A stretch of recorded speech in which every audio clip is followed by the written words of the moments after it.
गुजरात के अहमदाबाद में हुए विमान हादसे ने पूरे देश को झकझोर कर रख दिया।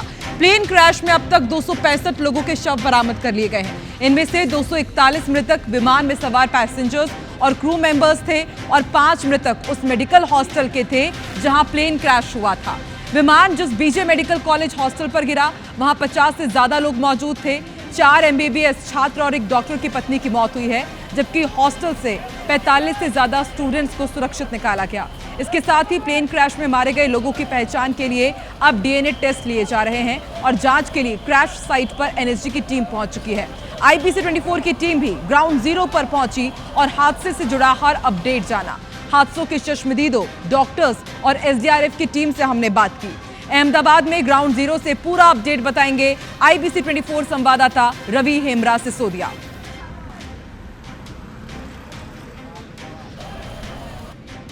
मौजूद हूँ उसी मेघानी नगर में जहां से अहमदाबाद के लिए निकलने वाला लंदन की और जा रहा विमान दुर्घटनाग्रस्त होकर यहां पर गिरा। ये वही मेडिकल हॉस्टल की बिल्डिंग है जहां पर ये जो विमान है दुर्घटनाग्रस्त हुआ और आपको दिख रहा है कि ये 4 ब्लॉक में अलग अलग बनी हुई बिल्डिंग्स है।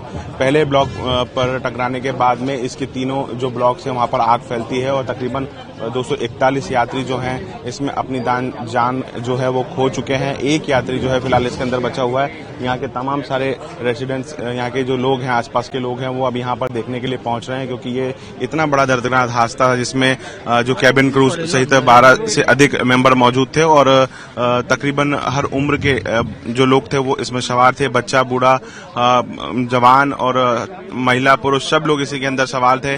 कुछ तो एक पूरा का पूरा परिवार जो है वो इसके अंदर जो है गुजर चुका है। यहाँ मेघानी नगर के जो नेताजी नगर है वहाँ के जो रेसिडेंट्स हैं उनसे हमें बात करेंगे। सर, आप ये काफी दर्दनाक हादसा रहा है और ये सिर्फ गुजरात के नहीं पूरे देश के लिए क्षति है। ये कल 1:35 पे ये हादसा हुआ है और इतना भयंकर ब्लास्ट हुआ कि कम से कम 1 से 1.5 किलोमीटर तक का आवाज यहाँ सुनाई दिया और इसके बाद में जो धुआं का इतना गुब्बार हुआ कि कम से कम नहीं तो आधा घंटे तक सूरज उस धुएं से ढक गया था पूरा और इतना बदबू और वो आ रहा था कि मत पूछो उसके लिए।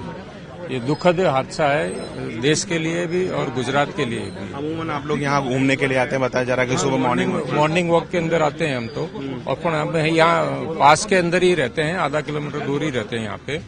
और जब देखने आए थे तो एकदम पूरा दुखद हादसा हुआ। फिर तो इतने वीडियो चालू हो गए थे कि हम देख नहीं पा रहे थे उसके अंदर। किसी का सर कटा हुआ था, किसी का जला हुआ पूरा ऐसा इस तरह से। सोशल मीडिया पे कई सारे लोग, ये मेघानी नगर के जो नेताजी नगर है उनके ये तमाम सारे रेसिडेंट्स है। सर, ये बहुत ही ज्यादा दर्दनाक हादसा है और ये सिर्फ यहाँ गुजरात के लिए नहीं बल्कि पूरे देश के लिए काफी एक बड़ी क्षति है। काफी गमगीन है लोग। जो भी इस हादसे के बारे में सुन रहा है कहीं ना कहीं एक आत्मा को झकझोर देने वाली घटना है ये।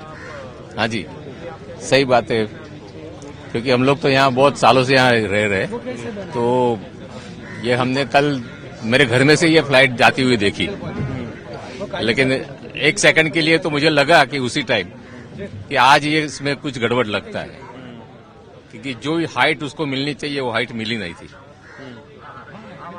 और करीबन 1 या 2 मिनट के बाद यहाँ बहुत बड़ा ब्लास्ट हुआ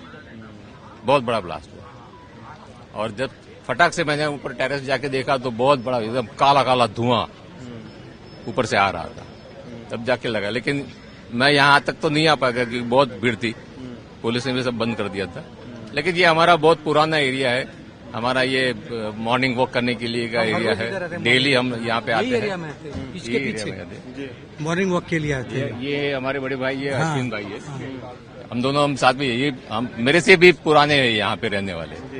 हम लोग 64 से, मैं 71 में यहाँ इस एरिया में रहने वाले, जबकि अहमदाबाद एयरपोर्ट पे सिर्फ एक ही फ्लाइट आती थी दिन में।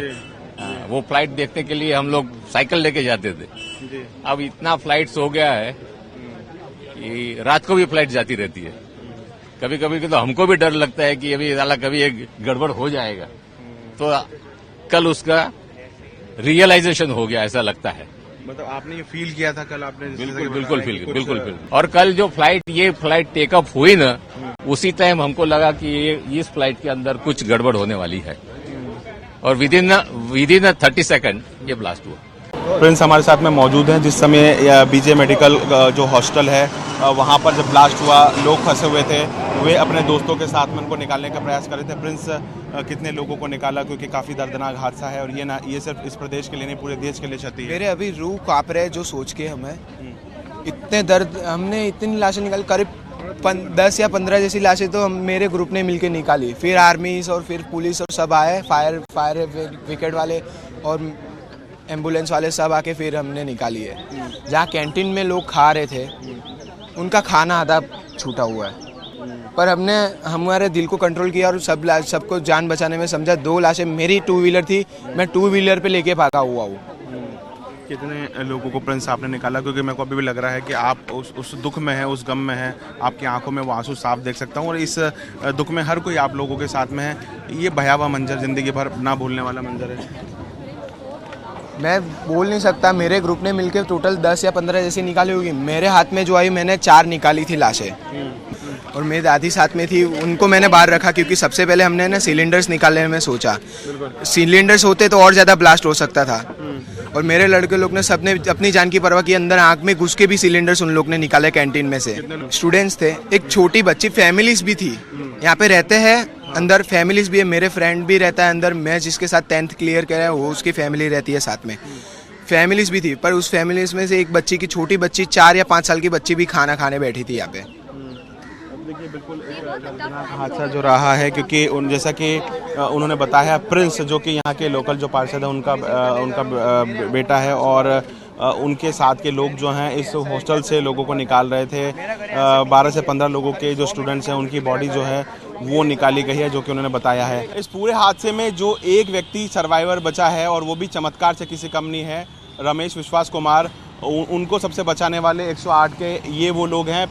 हालांकि सिर्फ उनकी बात नहीं है, उन्होंने ये पूरी टीम ने सबसे पहले घटना पर पहुंचने वाले ये लोग हैं, एम्बुलेंस लेकर ये पहुंचे। इनको जैसे ही सूचना मिली तो इन्होंने अपने यहाँ पर सिविल हॉस्पिटल में खड़ी 5 से 10 जितनी एम्बुलेंस थी वो सबसे पहले मौके पर पहुंचाई, क्योंकि इमरजेंसी का इनका हमेशा का ही काम रहता है। और जब इतना बड़ा हादसा इन्होंने देखा तो ये समझ गए थे कि कैजुअलिटी तो ज़रूर वहाँ पर हुई होगी। लेकिन रमेश विश्वास कुमार को जो सबसे पहले लेके आए थे, पहले मैं सर आपसे पूरी डिटेल लूँगा, पहले आपसे मैं डिटेल लूँगा, कौन वो व्यक्ति का था और आपको लगा कि जब उसने कहा कि मैं बचा हूँ या फिर इस पूरी फ्लाइट के बारे में बताया तो यकीन हुआ कि इससे बड़े हादसे में ये बच सकता है? वो जो बंदा था जो प्लेन से गिरा था, रमेश विश्वास, वो पूरा सदमे में चला गया था। उसने जैसे हमारे सर थे सत्येंद्र पाजी सर, उसने पहले लेके अंदर से बाहर लेके आए और मेरे को दिया कि इसको आपको एम्बुलेंस के अंदर शिफ्ट कर दो, पहले शिफ्ट कर दो एम्बुलेंस के अंदर। हमने पहले एम्बुलेंस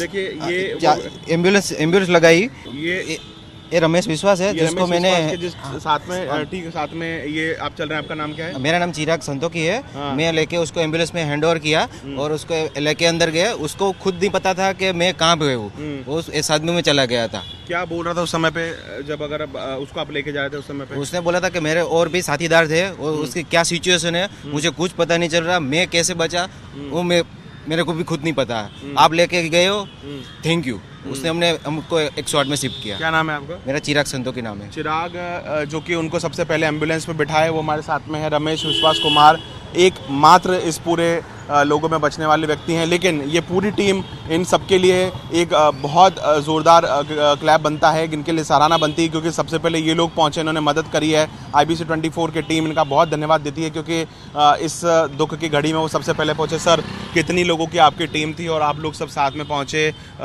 सबसे पहले आपको फ़ोन कॉल आया, कितने बजे का वो समय था? आपको भी विश्वास हुआ, क्योंकि काला धुआं तो यहाँ से नज़र आ रहा था? मेरा नाम जितेंद्र साई है, मैं 108 सेवा का प्रोग्राम मैनेजर हूँ। मेरे पास 1:41 पे मेरे यहाँ पे सत्येंद्र सिंह संधू से सुपरवाइज़र, जैसे कि आप जानते हो यही वो जगह है जहाँ पे हमारी टीम रहती है। यहाँ पे बैठ के वो लंच कर रहे थे, वैसे एक धड़ाका सुनाई दिया यहाँ से बंदे दौड़ के वो बोट तक गए, यहाँ से 300 मीटर दूरी पे है, और वहाँ पहुँचे और वहाँ से उन्होंने तुरंत फ़ोन किया कि सर कुछ ब्लास्ट हुआ है, कुछ धड़ाका हुआ है, शायद प्लेन क्रैश हुआ है, ऐसा करके आप जल्दी से फायर ब्रिगेड और एम्बुलेंस को भेजो। उन्होंने तुरंत यहाँ से 3, 4, 5 एम्बुलेंस जो हमारी यहाँ की थी लोकल तुरंत लेके वहाँ पे घटनास्थल पर पहुँच गए, और जो वहाँ पे जो भी सर्वाइवल जो हॉस्टल में रहते हैं बच्चे हैं जो अंदर दौड़ के भाग के निकले, उनको जैसे भी करके तुरंत हॉस्पिटल में शिफ्ट किए। और फिर हमने घटना का जो बड़ापन देखते हुए तुरंत 25 एम्बुलेंस हमने स्टैंड बाई करवा दिया और कितनी एम्बुलेंस लगी सर? टोटल 35 एम्बुलेंस इस पूरे रेस्क्यू ऑपरेशन में लगी है ना। अभी भी हमारी एम्बुलेंस वहाँ पे खड़ी है, देर रात तक एम्बुलेंस वहीं पे खड़ी थी और ये पूरी टीम हमारी सुबह से लगी हुई है कल दोपहर से। तमाम सारे लोग, ये मंजर किस तरीके का, क्योंकि आप लोग हमेशा इमरजेंसी में मदद करते हो, लेकिन ये घटनाक्रम रही जो कभी ना भूलने वाली है। लोग निकल रहे थे, चीख रहे थे, चिल्ला रहे थे। सर सबसे पहले तो पहुंचे तो जो बच्चे थे बाहर, उसकी डेड बॉडी पड़ी थी तो हम चौंक गए कि ये भी हो सकता है, क्योंकि पूरी बॉडी जली हुई थी, पता भी नहीं चल रहा था कि क्या है। और बाद में हम सबको पता चला था, सब डेड बॉडी एम्बुलेंस में लेके गए और हमारे सत्येंद्र पाजी सर जो अंदर हॉस्टल में बच्चे थे उन लोगों को शिफ्ट किया एम्बुलेंस में। ये पूरा जब घटनाक्रम रहा और आप लोगों ने जब ये दृश्य देखा, आपकी रूह कांप गई होगी, क्योंकि छोटे बच्चे थे, महिलाएं थी, पुरुष थे, वृद्ध थे, सबकी लगभग बॉडी जल चुकी थी। सर अब कौन जले थे उसमें तो कुछ पता ही नहीं चल रहा था, क्योंकि सब पड़े हुए ही थे रोड के ऊपर। चलते हुए इंसान को बेचारों को पता नहीं चला कि क्या हो गया, अचानक से अकड़े हुए बेचारे ऐसे। हम लोग तो थोड़ी देर के लिए देख के चौंक गए थे कि सर ये क्या हो गया एकदम, अब करना क्या है। फिर वो सब सरों ने एम्बुलेंस से बुलाई, सबको हेल्प करवा के जैसे हुआ सर हम लोगों ने किया। ये आप लोग भी उस समय रात में ड्यूटी पर लगे हुए थे, कैसा मंजर था ये, आप कुछ बताना चाहेंगे इस बारे में, क्या कहेंगे आप? वो दुख की घटना है। वहाँ पे जो इंजर हुए थे ना, उनको सबको हमने रेस्क्यू करके इधर हॉस्पिटल में शिफ्ट किया। तो तमाम सारे 108 एम्बुलेंस के ये सभी लोग एम्प्लॉयज़ हैं। जैसे घटना हुई, अपने टीम के साथ में मैनेजर ने सब लोगों को पहुंचाया। वो पहला चश्मदीद, उसे भी इसे 108 एम्बुलेंस से सबसे पहले सिविल हॉस्पिटल में लाया गया। उसके पहले शब्द थे कि मैं आखिर जिंदा कैसे बच गया।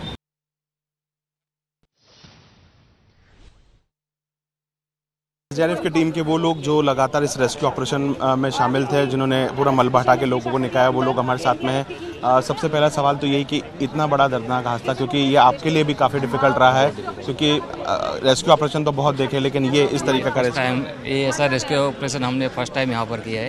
ये प्लेन दुर्घटना से वजह से हमें लोगों को बचाने का मौका मिला। किस तरीके का माहौल था, मंजर किस तरीके का था, जैसे आपने देखा कि वहाँ पर? माहौल तो सर बहुत डरावना था। जैसे कि हम वहाँ से आए तब हमने देखा कि चारों आग के लपटें निकल रही थी। जी, आपने लगभग कितने लोगों को रेस्क्यू किया, मतलब आपने देखा क्या?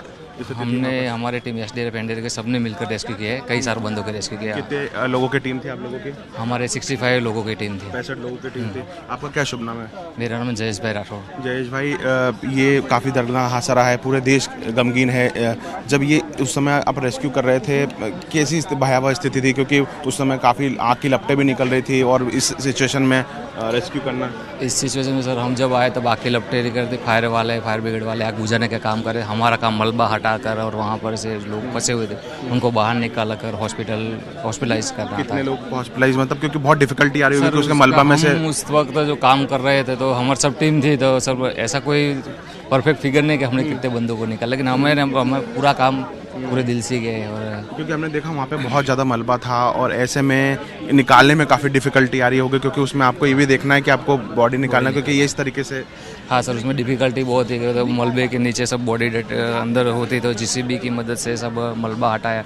सब लोगों ने हाथ से अपने जरा से अपने इक्विपमेंट यूज़ करके मलबा ने हटा कर फिर बॉडी निकाल कर फिर।